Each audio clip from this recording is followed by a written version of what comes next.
నాగర్ కర్నూలు జిల్లా పోలీస్ తరఫున cordon and search operation జరిగింది. ఈ కార్డన్ అండ్ సెర్చ్ అని అంటే ప్రజల భద్రత దృష్టిలో ఏమైనా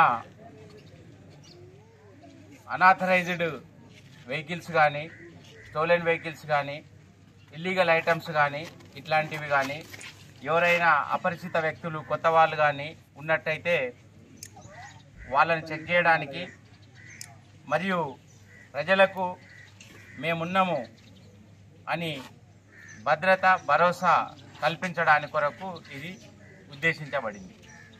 ఈరోజు ఉదయం ఎర్లీ మార్నింగ్ మన సిబ్బంది నాగర్ కర్నూలు డిఎస్పీ గారు శ్రీనివాస్ గారి ఆధ్వర్యంలో 3 ఇన్స్పెక్టర్లు, 10 మంది ఎస్ఐలు మరియు 75 మంది కానిస్టేబుల్, ఉమెన్ కానిస్టేబుల్ కలిసి ఈ ఆపరేషన్ జరిగింది.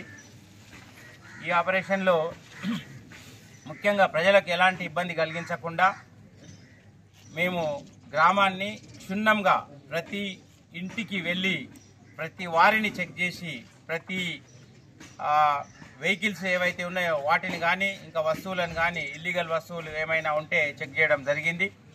ఈ చెకింగ్లో ఈరోజు మాకు 38 మోటార్ సైకిళ్ళు, 5 ఆటోలు మరియు కొన్ని ఫ్రీబీస్ ఇవి ఎలక్షన్ల సందర్భంగా ఉచితంగా పంపిణీ చేయడానికి ఉద్దేశించినటువంటి కావచ్చు అని అనుమానం మీద కొన్ని వస్తువులు కూడా సీజ్ చేయడం జరిగింది. దాంట్లో కొన్ని ప్రెషర్ కుక్కర్లు, తర్వాత ఫ్యాన్స్ ఉన్నాయి, కుకింగ్ ఫ్యాన్స్ అట్లాంటివి కొన్ని ఉన్నాయి. వాటిని చెక్ చేయడం జరుగుతుంది. వాస్తవంగా అవి ఫ్రీబీసా, ఉచితాలు పంపిణీ చేయడానికి తీసుకొచ్చినాయా లేకపోతే ఇంకా వేరే విధంగా అనేది చెక్ చేయడం జరుగుతుంది. ఇదే సందర్భంగా ఒక బెల్ట్ షాప్ కూడా రైడ్ చేయడం జరిగింది. దాంట్లో కొంత లిక్కర్ కూడా పరిమితికి మించిన లిక్కర్ కూడా సీజ్ చేయడం జరిగింది.